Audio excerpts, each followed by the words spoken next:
감성하는 복된 인생이 되시기를 소망합니다.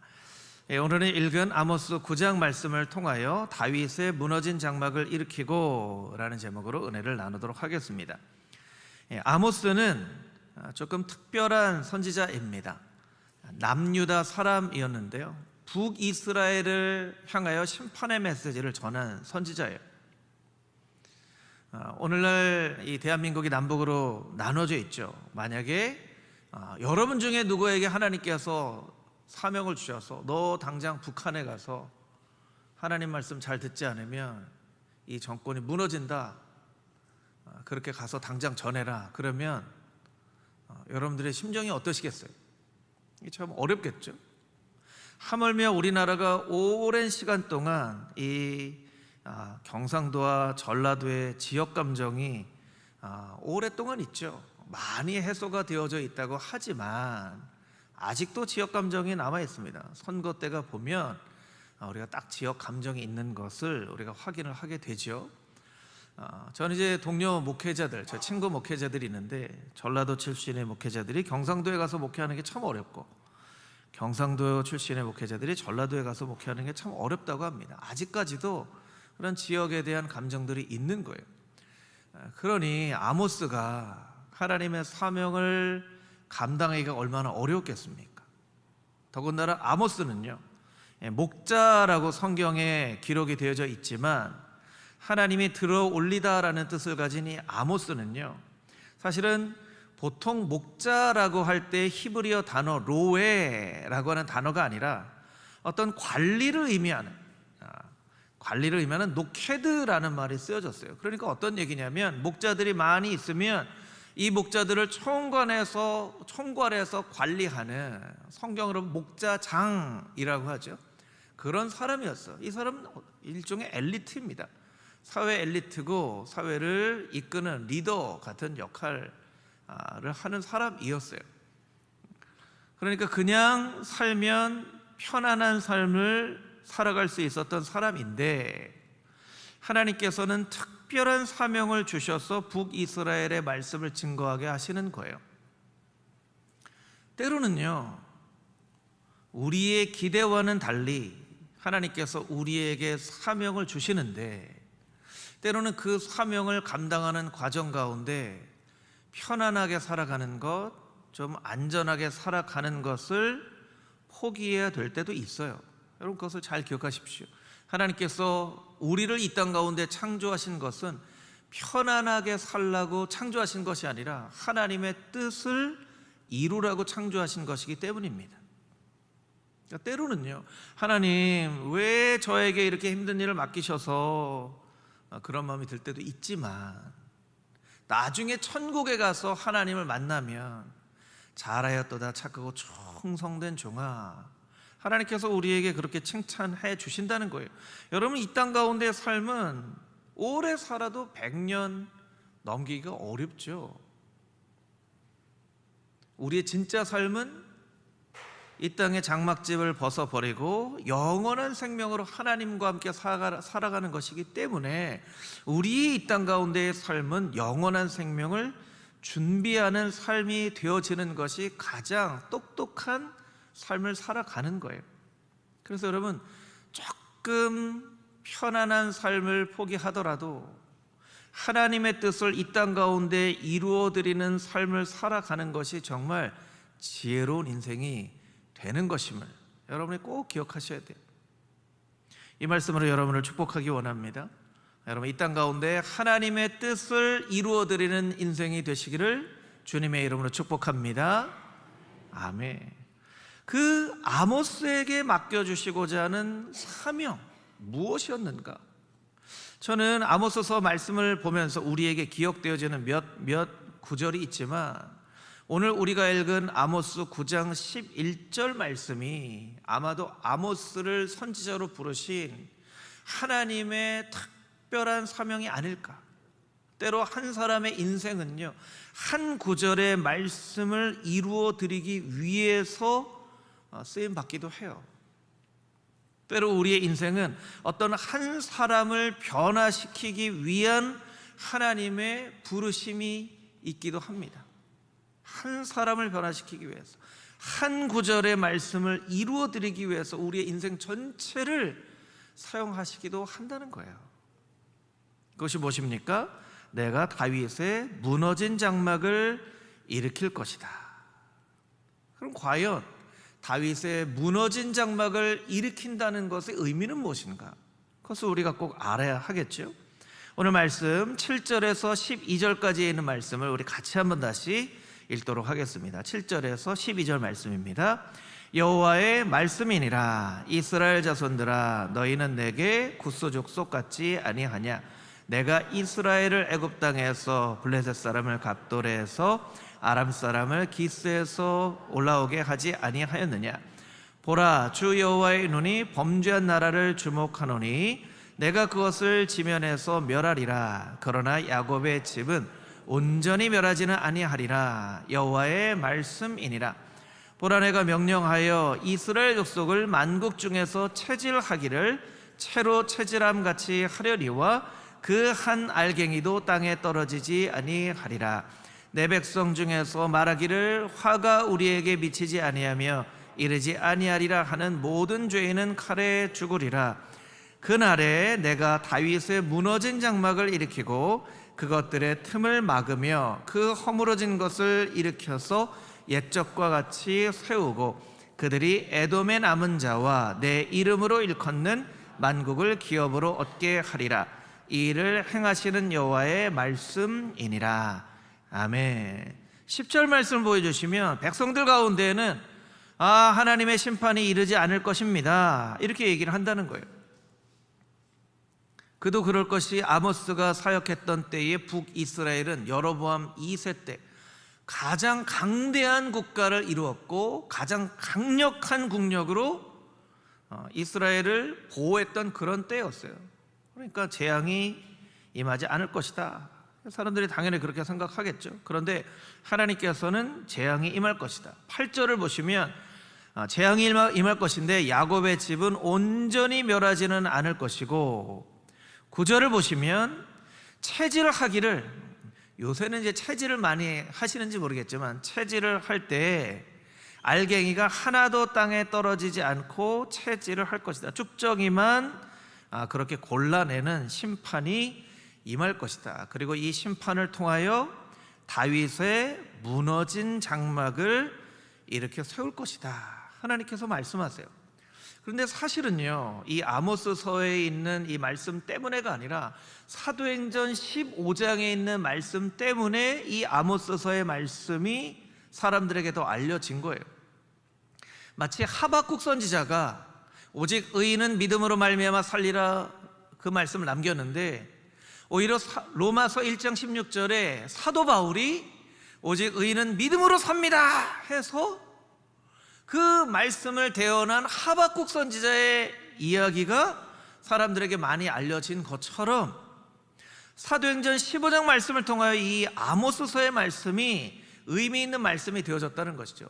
사도행전 15장에 보면 예루살렘에서 첫 번째 교회들의 공의회가 열려집니다. 공의회는 각 교회의 지도자들이 함께 모여서 중요한 일들을 결정하는 일인데요, 이건 누가 모이라고 한 것도 아닙니다. 성령님께서 모이게 하셨어요. 그 당시에는 그냥 각 교회마다 복음으로 말미암아 세워졌지 어떤 우리나라에 지금 어떤 교단이나 교파 같은 그런 조직이 있지 않았거든요. 함께 모일 수밖에 없었던 이유가 있었어요. 이방인들에게 복음을 전하는 이 일에 대해서 우리가 함께 기도함으로 결정해야 된다. 이방인들에게 복음이 능력으로 막 선포가 되었는데 그 중에는 아직도 유대인의 전통 가운데 있었던 사람들 중에 이방인들이 복음을 들어도 할례 받아야 되지 않습니까? 이방인들이 복음 들어도 율법 지켜야 되지 않겠습니까? 하는 일 때문에 이렇게 교회 안에 두 가지 의견이 생겨지게 된 거예요. 그래서 교회 지도자를 다 모아서 기도함으로 결정하라는데 그때 베드로가 나서서 얘기하죠. 아니 여러분, 우리도 잘 지키지 못했고 우리 조상들도 잘 지키지 못했던 그 율법을 왜 이방인들의 어깨에 무겁게 짓게 하려고 하는 겁니까? 이 베드로는요, 성격이 좀 시원시원해요. 이 가운데 손 들어보세요. 율법 다 잘 지킨 사람 손 들어보세요. 없죠. 거 봐요. 우리도 못 지키는 걸 이방인들에게 왜 지으려고 하는 겁니까? 그러니까 사람들이 이분이 이렇게 쑥 나오는데 말은 못하고, 베드로가 저렇게 얘기하니까 할 말이 없긴 하지만 그래도 할례 받아야 되는 거 아닙니까? 그래도 율법 지켜야 되는 거 아닙니까? 이렇게 막 하고 있는데, 야고보가, 제자 야고보가 아니라 예수님의 동생 야고보죠. 초대교회의 지도자였던 야고보 선지자가, 야고보 사도가 탁 나와서 한 성경의 구절을 이야기를 합니다. 하나님께서 이 이방인들에게 복음을 전하게 하신 이유는 선지자들의 말처럼 다윗의 무너진 장막을 다시 일으켜 세우게 하기 위함입니다 라고 성경에 있는 말씀으로 결론을 내립니다. 그리고 이방인들에게 복음 전하되 우상에게 바친 제물 먹지 않고 피채 먹지 않고 목매달아 죽인 음식 먹지 않고 음행하는 거, 요 4가지만 다 원칙적으로 하고 모든 율법 지키라고 무거운 짐을 지우지 맙시다. 이렇게 공식적으로 결정함으로 바울과 바나바가 열심히 복음을 전할 수 있는 공식적인 그런 원칙이 정해지는 거예요. 그런데 여러분 잠깐 한번 생각을 해볼까요? 이스라엘 백성들 가운데 솔로몬의 성전은, 무너져 내린 솔로몬의 성전은 사람들이 뭔가 많은 생각을 가지고 있는데, 다윗의 장막, 왜 솔로몬을 통하여 세운 이 성전을 다시 세워주시옵소서 하지 않고 다윗의 무너진 장막을 새로 일으키게 하옵소서 이렇게 기도를 했던 것일까요? 여러분은 그래도 성경을 이렇게 읽어보시고 또 설교를 많이 들어보셨으니까 한번 생각을 해보시면 좋을 것 같아요. 다윗의 장막 하면 여러분이 생각나는 성경 구절이나 아니면 떠오르는 어떤 그런 사건이나 그런 게 어떤 게 있으세요? 다윗의 장막하면 그 말씀, 그 사건, 이렇게 기억되어지는 그런 구절이나 사건이 있으신가요? 이렇게 생각해 보면요, 언뜻 그렇게 금방 떠오르지는 않아요. 자, 이걸 이렇게 비교해 가면 좀 좋을 것 같은데요. 솔로몬이 하나님께 드렸던 제사 가운데에는, 여러분 솔로몬이 드렸던 제사 중에는 혹시 딱 하고 기억나는 어떤 그런 단어나 사건이 혹시 있으신가요? 솔로몬의 1000번제가 기억나죠? 1000번제. 솔로몬의 1000번제. 그럼 여러분 누가 솔로몬의 1000번제가 중요합니다 이렇게 막 강조해가지고 그게 기억나는 게 아닐 텐데, 이게 다 성경에 있는 말씀인데 솔로몬 하면 1000번제가 딱 기억나요. 1000번제는 1000마리의 제물을 가지고 성전이 낙헌식을 할 때 하나님께 올려드렸다라는 거죠. 그것을 우리가 아주 인상적인 예배로 기억하고 있다는 거예요. 뭐 모르죠. 1000마리의 번제라는 것이 우리에게 크게 다가왔을 수도 있고, 성전을 봉헌하는 솔로몬의 마음이 다가왔을 수도 있지만, 솔로몬 하면 1000번제, 솔로몬의 성전, 세워진 성전, 솔로몬의 성전 앞에 세워진 기둥, 여러분 기억나세요? 기둥 이름 기억나세요? 야긴과 보아스.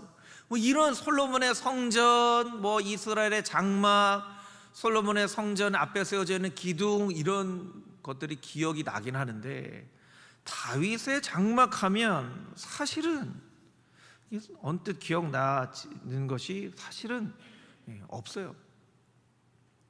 그런데 이 사도행전 15장에 교회 지도자들이 모였을 때 다윗의 무너진 장막을 이야기할 때 이 사람들이 추억하고 기억하는 예배는 어떤 예배였을까?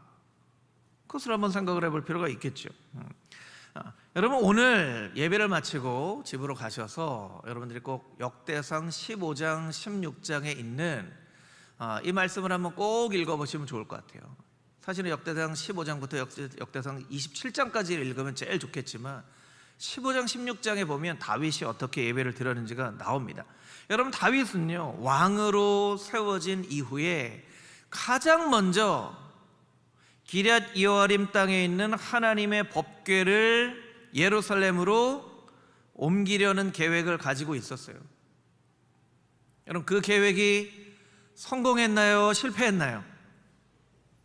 성공했어요? 실패했어요? 실패했죠. 왜 실패했어요? 법궤를 말씀처럼 레위인들이 어깨에 메고 이렇게 와야 되는데 법궤를 이 수레에다 싣고, 수레에다가 막 덜컹하니까 그 법궤를 싣고 가던 사람 중에 누가 법궤에 손을 댔죠? 웃사가 손을 댔는데 웃사가 죽었어요. 여러분, 다윗이 왕이 되고 나서 국가적으로 하는 첫 번째 행사예요. 첫 번째 행사. 법궤가 막 올라옵니다. 막 다윗도 좋아하고 이스라엘 백성 좋아했는데 그 가장 옆에 있던 웃사가 확 죽어버려요. 그리고 어떻게 됐습니까? 그 행사가 완전히 엉망이 됐죠. 다윗은요, 하나님의 법궤를 그 근처에는 오벳 에돔이라는 사람의 집에 이렇게 맡기고 그냥 예루살렘에 올라가 버려요. 충격을 받아서인지 하나님께 화가 나서인지 하나님이 이 법궤를 이렇게 올리려고 하는데 왜 하나님께서 이 웃사가 죽게 만드십니까? 이러는지. 그리고 나서 하나님의 법궤가 오벳 에돔 집에 있는 동안에 오벳 에돔 집에 하나님께서 복을 내려주셨다, 이 얘기를 듣고 다윗이 다시 법궤를 예루살렘으로 올리려고 하죠. 그 말씀이 역대상 15장에 기록이 되어져 있는데요, 자막으로 좀 보여주시면 3절 말씀에 다윗이 온 이스라엘 온 무리를 예루살렘으로 모으고 여호와의 궤를 그 마련한 곳으로 메어 올리고자 해요. 장막을 마련했어요. 그 사이에 하나님의 장막을 마련하고 말씀을 찾아보니까 하나님의 법궤는 제사장이 내 귀퉁이를 들고 올라오는 거구나. 그래서 오늘 이 자막 앞에 있는 1절 2절 말씀에 보면 이건 레위 사람들만 옮길 수 있는 그런 법궤다라고 얘기합니다. 그리고 이 법궤를 올릴 수 있는 사람들을 준비시키는데 5절에 보면, 역대상 15장 5절에 보면 그앗 자손 중에 120명, 6절에 무라리 자손 중에 220명, 7절에 게르솜 자손 중에 130명, 8절에 엘리사반 자손 중에 200명, 9절에 헤브론 자손 중에 80명, 우시엘 자손 중에 120명, 세보니까요 870명을 준비시켜요. 여러분, 좀 이상하지 않나요? 4명이면 충분히 법궤를 가지고 올릴 수 있어요. 근데 870명을 준비시켜요. 왜 그렇게 했을까요? 다윗이 좀 계산을 못해서 그런가? 다윗은 수학을 좀 잘 못하는 그런 사람이었나요? 그래도 말이 안 되잖아요. 4명만 가지고 올라와도 되는데 870명을 준비시켜요. 여러분, 여기에 담겨져 있는 놀라운 의미는 무엇이냐면, 우리도 마찬가지인데 뭔가 일을 할 때 큰 낭패를 보는 일을 합니다. 그리고 나중에 깨달아 알았어요. 일을 잘 못했구나, 일을 이렇게 하면 제대로 하겠구나 라고 해서 뭔가를 제대로 할 때에도 실패한 경험 때문에 제대로 하는 방법을 명확하게 알고 있어도 긴장이 되겠어요? 안 되겠어요? 긴장이 돼요. 떨리는 거예요. 하나님이 분명히 레위 사람들을 통하여 법궤를 옮기도록 하였지만 그러다 사람이 또 죽으면 어떻게 해요? 하나님이 뭔가 또 마음에 안 드는, 이스라엘 백성들이 뭔가를 잘못해서 사람이 또 죽으면 어떻게 해요? 또 죽으면 어떻게 하지? 또 죽으면 어떻게? 이번에도 또 법궤를 예루살렘으로 못 옮기면 어떻게 하지? 이게요, 870명의 사람을 모았다는 건요, 다윗이 오늘만큼은 반드시 하나님의 법궤를 예루살렘으로 올리겠다라는 거예요. 이 870명이요, 사실은 목숨을 걸고 우리가 법궤를 예루살렘에 올리겠습니다 하는 마음을 가지고 모인 거예요. 그것을 어떻게 할 수 있냐면요, 역대상 15장 25절 26절 말씀인데 우리 자막을 통해서 같이 한번 좀 읽어볼까요? 자막을 통해서 함께 읽겠습니다.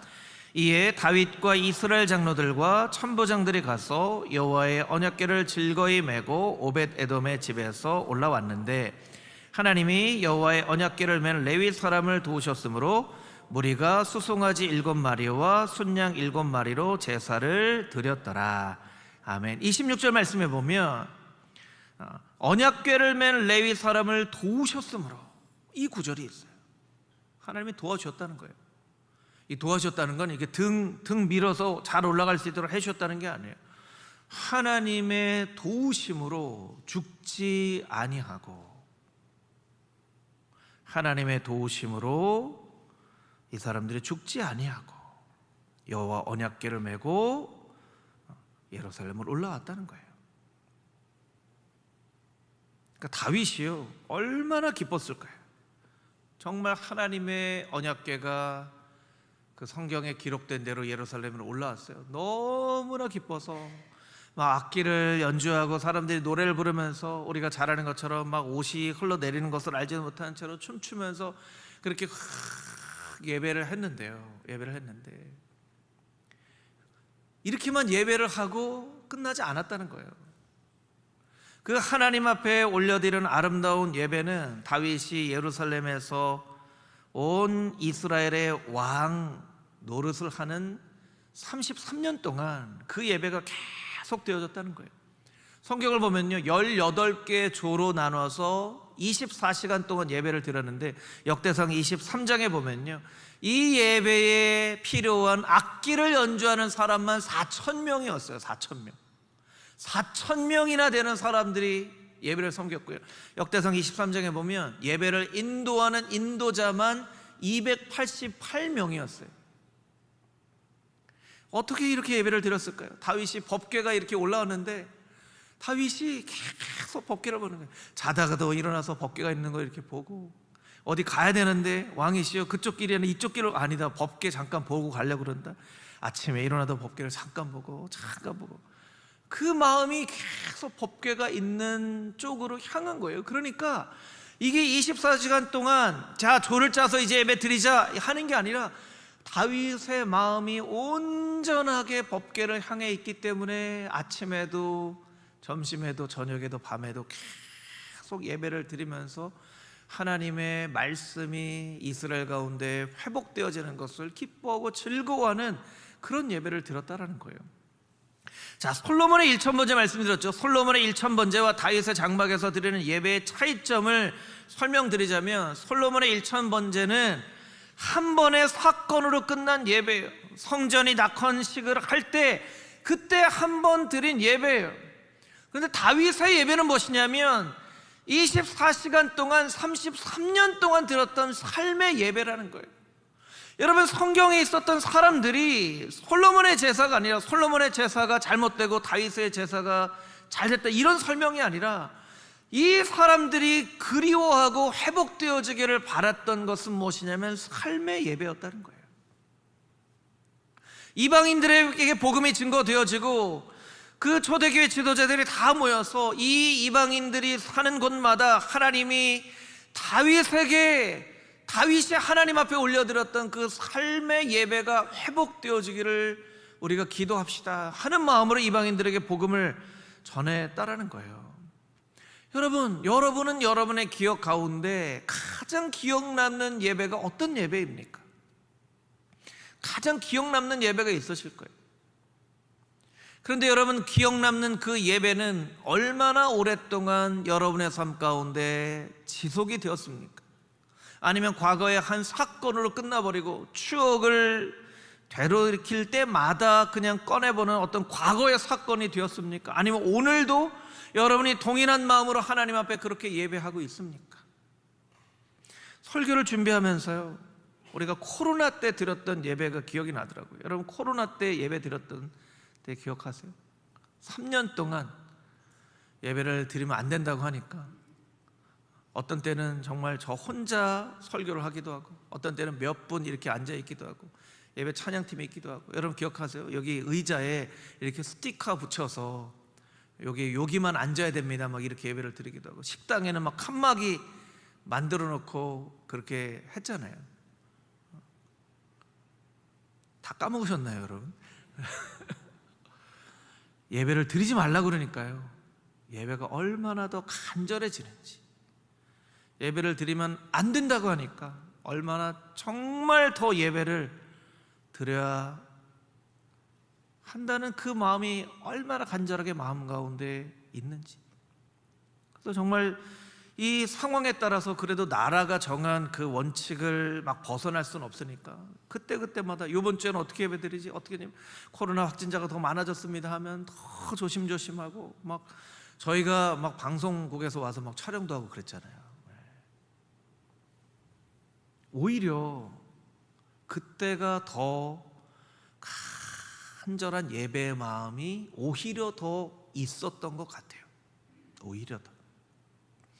역설적으로 성도들은요, 막 예배 드리지 말아라 하면 더 간절한 마음으로 예배 드리게 되고요, 예배 얼마든지 드릴 수 있으면 오히려 예배의 마음이 조금 이렇게 사그러들어지는 것 같아요. 여러분은 과거의 기억으로 그렇게 예배를 하고 있습니까? 아니면 삶의 예배로 늘 하나님을 전심으로 예배를 하는 그런 예배자의 삶을 사시고 있습니까? 지난주에 암송 구절을 했잖아요. 너희의 몸을 하나님께서 기뻐하시는 거룩한 산 제물로 드리라. 이것이 너희의 드릴 영적 예배니라. 하나님은 그 예배를 기대하고 계신다는 거예요. 그 예배를, 삶으로 드리는 예배를 기대하고 계신다는 거예요. 그래서 여러분, 오늘 이 말씀을 들으면서 여러분들이 하나님 앞에 말씀을 붙잡고 반응해야 되는 것은, 하나님, 내 가장 기억나는 예배가 과거의 예배가 아니라 오늘 드리는 이 예배가 되게 하시고, 오늘 부르는 이 찬양이 되게 하시고, 오늘 듣는 이 말씀이 되게 하여 주시옵소서. 다윗이 33년 동안 그렇게 변함없이 신실하게 하나님 앞에 예배했던 것처럼 내 인생 가운데 하나님께서 허락하신 시간이 몇 년인지는 내가 알 수는 없사오나 나의 인생의 마지막 날까지 하나님을 그렇게 신실하게 예배하는 예배자의 삶을 살게 하여 주시옵소서. 그렇게 하나님 앞에 고백하며 나아가는 하나님의 거룩한 백성들이 다 되시기를 주님의 이름으로 축복합니다. 아멘. 13절부터 15절까지 있는 말씀을 같이 다시 읽도록 하겠습니다. 13절에서 15절 말씀입니다. 여호와의 말씀이니라. 보라, 날이 이를지라. 그때 파종하는 자가 곡식 추수하는 자의 뒤를 이으며 포도를 밟는 자가 씨 뿌리는 자의 뒤를 이으며 산들은 단 포도주를 흘리며 작은 산들은 녹으리라. 내가 내 백성 이스라엘이 사로잡힌 것을 돌이키리니 그들이 황폐한 성읍을 건축하여 거주하며 포도원들을 가꾸고 그 포도주를 마시며 과원들을 만들고 그 열매를 먹으리라. 내가 그들을 그 땅에 심으리니 그들이 내가 준 땅에서 다시 뽑히지 아니하리라. 내 하나님 여호와의 말씀이니라. 아멘. 13절 말씀을 보시면 파종하는 자가 곡식 추수하는 자의 뒤를 이을 것이다. 포도를 밟는 자가 씨 뿌리는 자의 뒤를 이을 것이다. 이게 이제 이어서 계속 곡식이 심겨지고 파종하고 한다는 거예요.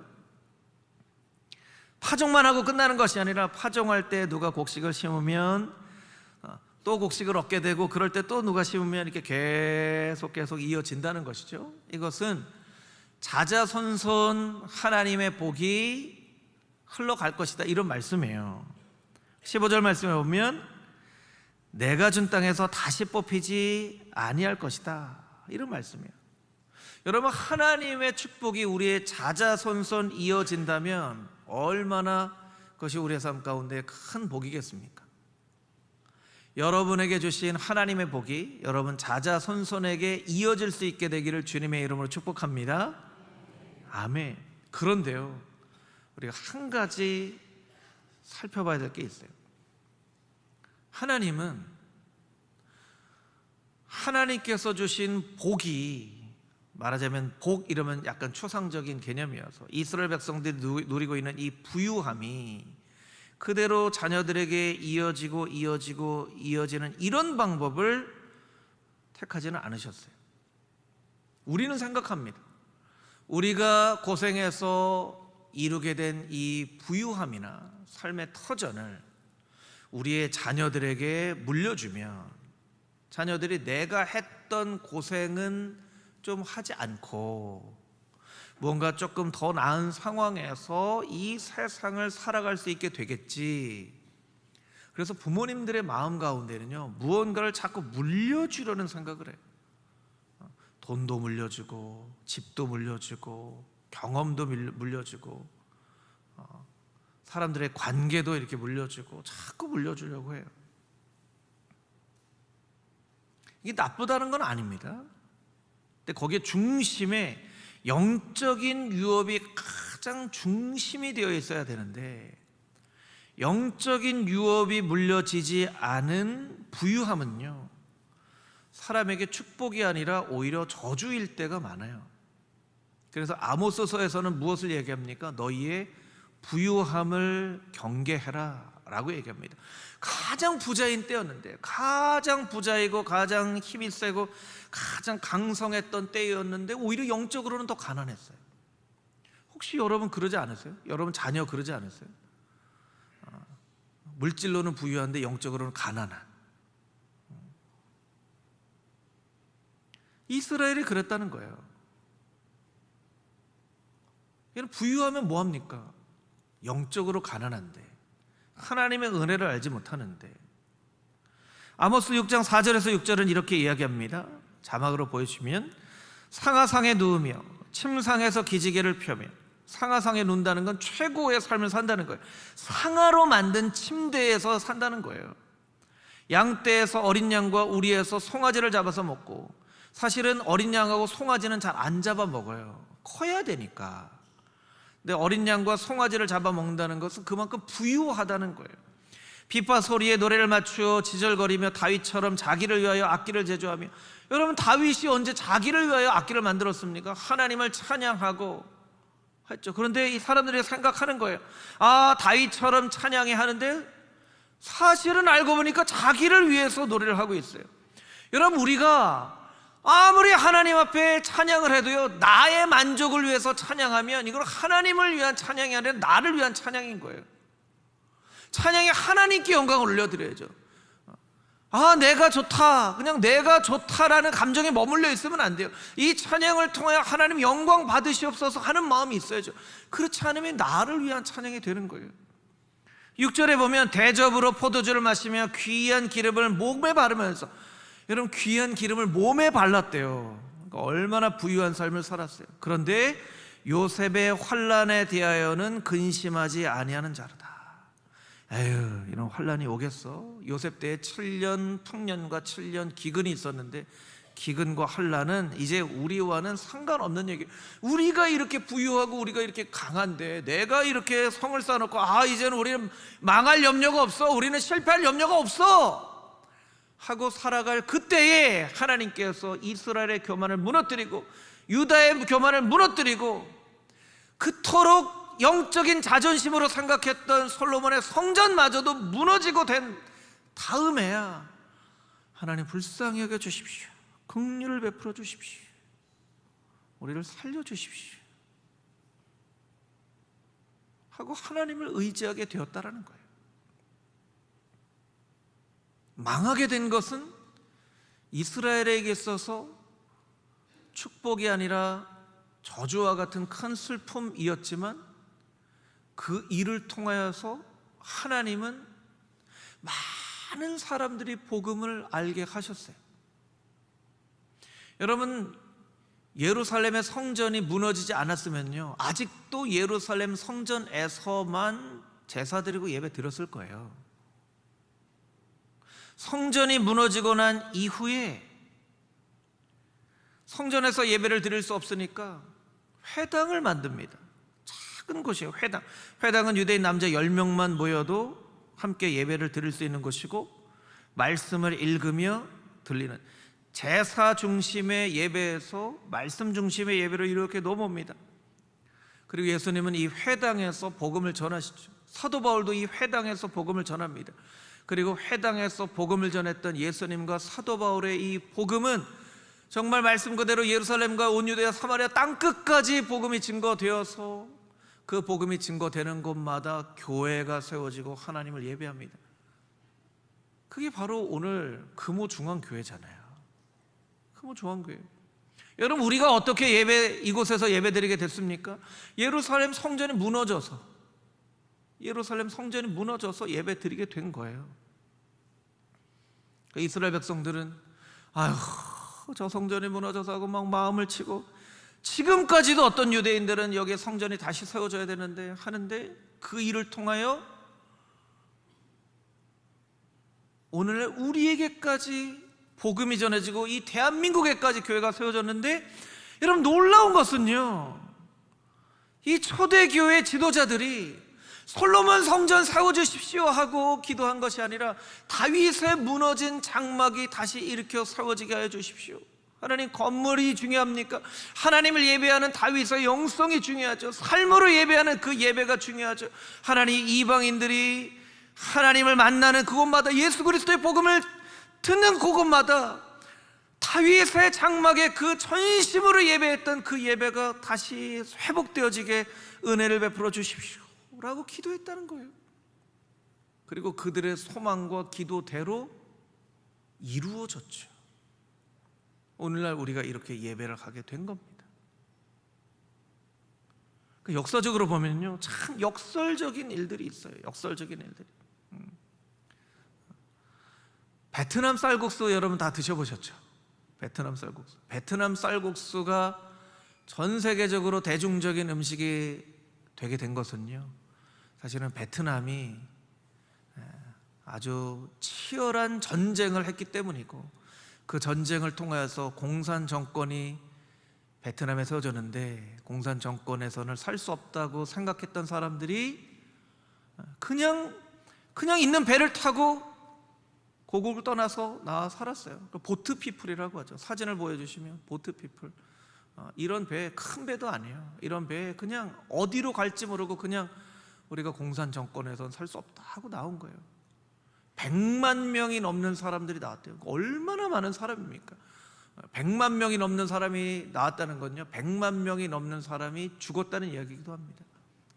여러분, 우리나라에도요, 이 보트 피플 탄 사람들이 표류하다가 대한민국의 부산에 왔어요. 1993년까지 이 보트 피플 사람들을 수용하는 시설이 있었어요. 미국으로 갔고, 호주로 갔고, 프랑스로 갔고, 최대 2000km가 떨어지는 곳에 가서 살았어요.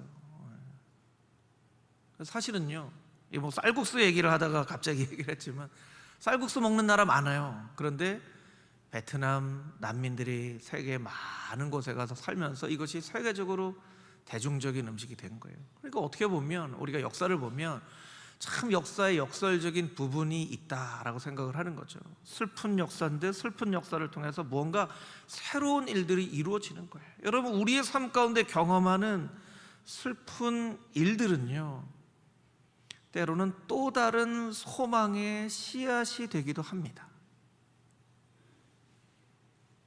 우리의 슬픔이 또 다른 소망의 씨앗이 되기도 해요. 그래서 우리는 너무 슬프지만 슬픔을 딛고 일어나서 이 슬픔마저도 하나님께서 하나님의 뜻에 맞게 사용하여 주시옵소서라고 우리가 기도할 필요가 있다는 거예요. 어렵죠. 힘든 일이에요.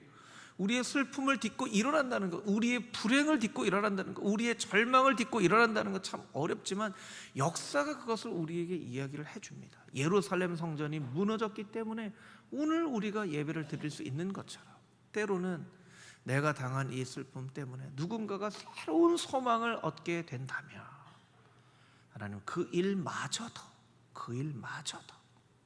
하나님께서 나의 삶 가운데 이루시기를 원합니다. 예수님이 십자가에 돌아가셔서 우리에게 생명을 주셨던 것처럼 하나님, 우리의 삶 가운데 이러한 일들마저도 하나님의 뜻을 이루는 일에 쓰임받기를 원합니다. 우리가 주님 앞에 그렇게 나가야 된다는 거예요. 우리 마지막으로 아모스 5장 4절에서 6절까지의 말씀을 읽고 설교를 마치도록 하겠습니다. 함께 읽겠습니다. 여호와께서 이스라엘 족속에게 이와 같이 말씀하시기를, 너희는 나를 찾으라, 그리하면 살리라. 베델을 찾지 말며 길갈로 들어가지 말며 브엘세바로도 나아가지 말라. 길갈은 반드시 사로잡히겠고 베델은 비참하게 될 것임이라 하셨나니 너희는 여호와를 찾으라. 그리하면 살리라. 그렇지 않으면 그가 불같이 요셉의 짐에 임하여 멸하시리니 베델에서 그 불들을 끌 자가 없으리라. 아멘. 너희는 나를 찾으라. 여호와를 찾으라. 그리하면 살리라. 여호와를 찾으라. 그리하면 살리라 하는 이 말씀을 우리에게 오늘도 들려주심을 우리가 믿고, 하나님, 오직 여호와를 찾고 여호와를 의지하며 살아가는 우리의 인생이 되어지기를 원합니다. 특별히 우리의 자녀 손들이 하나님 찾게 하시고 여호와를 찾으라 그리하면 살리라 하는 이 말씀이 우리의 자녀들에게, 자녀 손에게 자자손손 이어질 수 있는 하나님의 영적인 유업이 되는 말씀 되게 하여 주시옵소서. 간절한 마음으로 기도할 수 있는 복된 성도님들 다 되시기를 주님의 이름으로 축복합니다. 아멘. 함께 기도하겠습니다. 거룩하신 아버지 하나님,